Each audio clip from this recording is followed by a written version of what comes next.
That was pressure to get a hand up so you wouldn't leave us. Baker Mayfield, a year later, and actually getting to work with him in person. What's the biggest difference you see in that, as opposed to watching videos and having had kind of last season with him? Yeah, I think you get year one under your belt. We learned a lot about him. He learned a lot about us, and you hope to build off that. So having him in person here, like you mentioned, and working with AVP, and working the drill work, getting into the 7-on-7s, all the teamwork, I think all of it is valuable.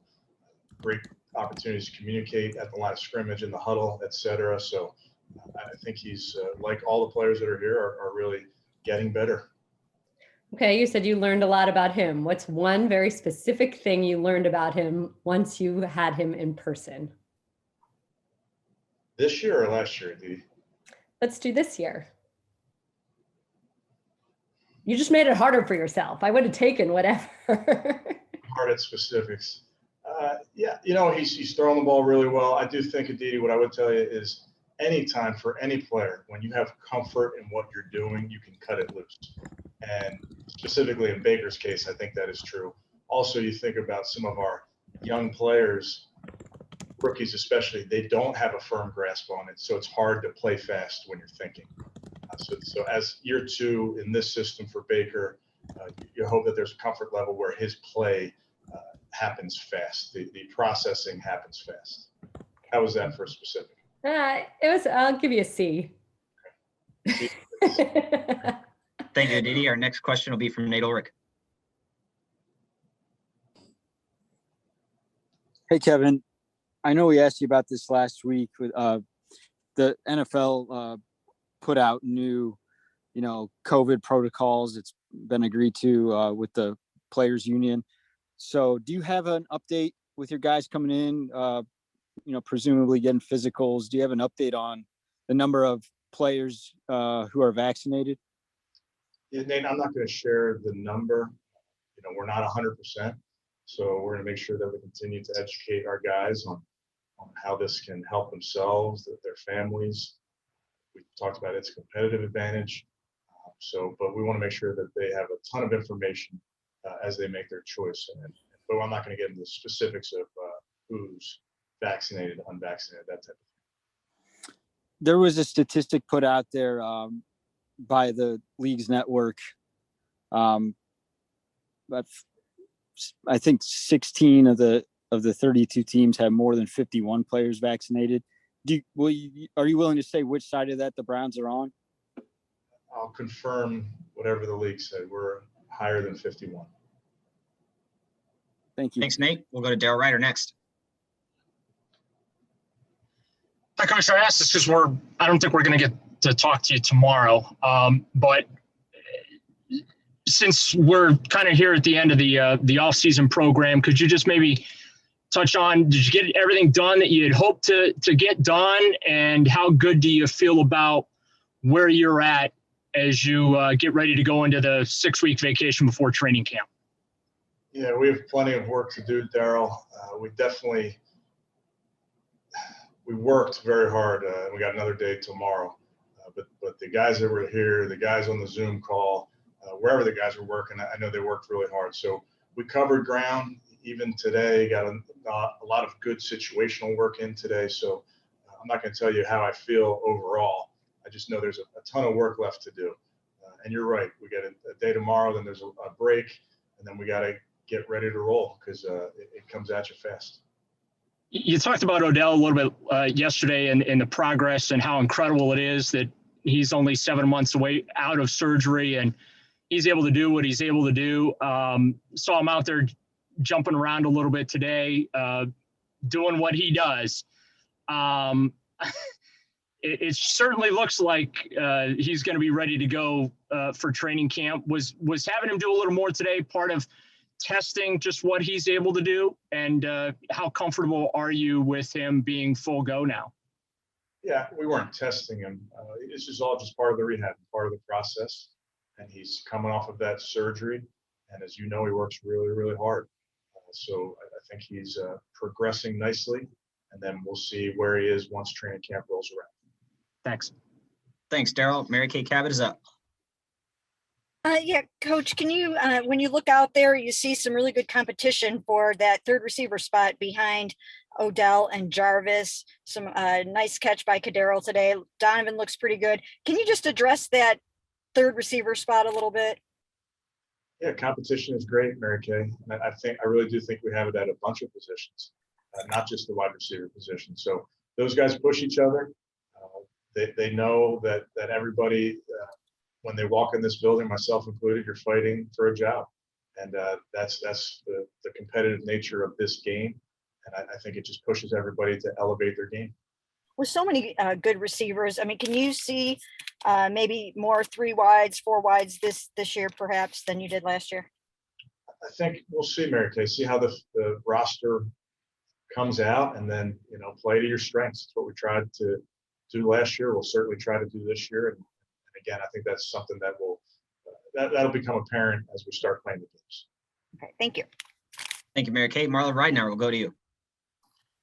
Yeah, Kevin, now that you've seen a little bit more of Clowney, is there something that stood out about him this week, or something, that maybe you got to know about him that you didn't?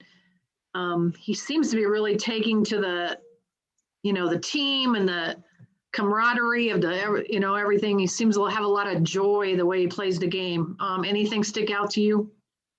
I tell you, Marla, the first time that became obvious to me that he does enjoy people, being around people, joking around. He loves this game. You watch how he plays and throws his body around. He loves this game. So it doesn't surprise me seeing him around his teammates. And they've obviously welcomed him into this family. And I think he's excited to be a part of it. And that's the fun part of getting all those guys on the field. And they're on the field together. They're on the sideline together. They're in stretch lines together. And they're constantly talking, and they're building these relationships. Do you allow yourself to dream just about having him and Miles out there together? We'll be out there together quite a bit. But that's something that is the fun part for us in this business, and with Joe and the defensive staff, is we want to use all of our guys. We want to use them to their best ability and use them in different ways. So that's certainly something that we've been doing. Thank you. Thanks, Marla. We'll go to Scott Petrick. Hey, Kevin. There were 7 guys working on the side today. Which ones of those do you expect to be back at the start of training camp? You'd have to ask me specifically. There's specific, okay. But I would also. I'm not going to get into the injuries too deep. So the guys that are over there, they're working through things, but I expect they'll all progress nicely. What about, we haven't seen Chris Hubbard and Malik McDowell on the field. I know Chris had the surgery in December. Do you think he'll be able to participate in camp? Are you saying Chris? Yeah, Chris. He's hitting all his benchmarks on his rehab, so we'll see over the course of time. Okay, and then one thing about training camp, I know last year there was that slow ramp up to physical contact. Do you expect a similar schedule at the beginning this year? I do. There will be an acclimation period mandated from the league, and then we'll also, use our own science to guide us as we put the plan together to make sure that we're ramping up safely as we start training camp. Thanks. Thank you, Scott. We'll go back to Aditi Kinkhabwala. If I can go back to Clowney, when he was asked this morning, Marla asked him this morning about playing with such joy, and he said these guys are so great and that he really loves his teammates. Is that just a happy byproduct, or is that something that you really try to cultivate, that your team has fun when it's out there? Yeah, I mean, there's work to be done for sure, but we like it when there's personality out there. We like it when there's juice and they're having fun. So I think what you've seen is guys have spent some time together, outside the building. They spent plenty of time on Zoom calls, and then finally they're playing football. And let's not forget this is a kid's game. So to see those guys out there having fun, obviously that's important to us. Okay, stick with me on this one, if you don't mind. Sometimes absence makes the heart grow fonder, and you weren't together that much last year, and it worked so well. Is there any sense of, wow, we have to manage all of this togetherness, or thus far, has it really just been great, actually being in person? That's pretty deep, Aditi. You know, good question. I think the guys certainly like being around each other. They like being on the field, playing football. That's part of the gig. Is you can only work out so much. You got to go play football and you got to go practice football. So I think the guys are enjoying that. I think it also helps that the weather has been incredible. So they're enjoying being out there on the fields. Thanks.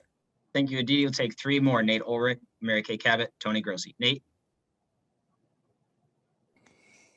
Hey, Kevin, we saw Higgins on the side today. Is there any update on him? He'll be fine. And is Delpit, is that part of the plan for him to have him do side work today after on-field work? Yes, all part of the plan. Okay, thanks. And oh, I lost the last one, Kevin. You're off the hook. Thank you.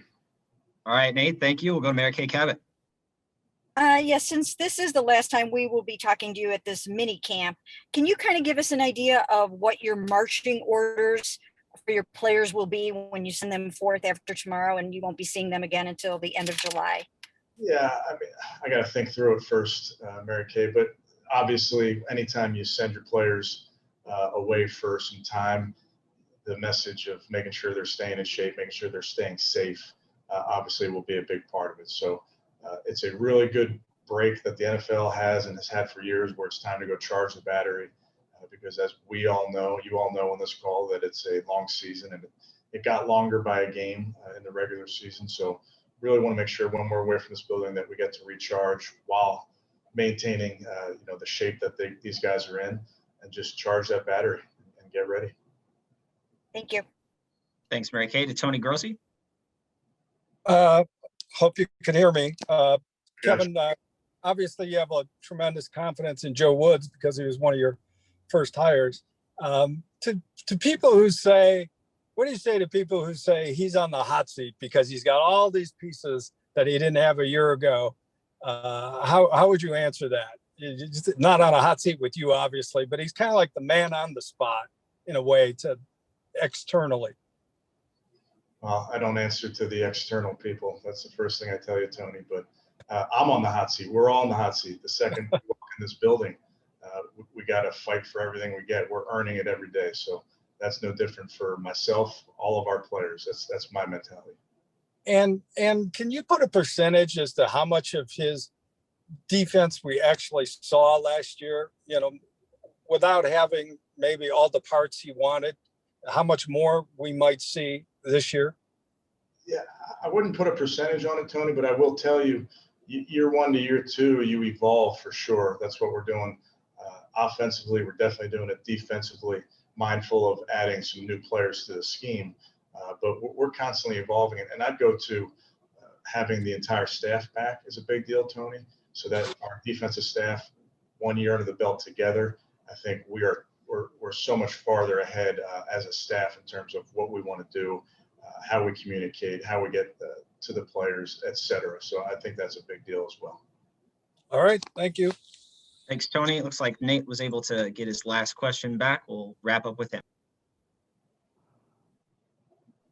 Thanks, Rob.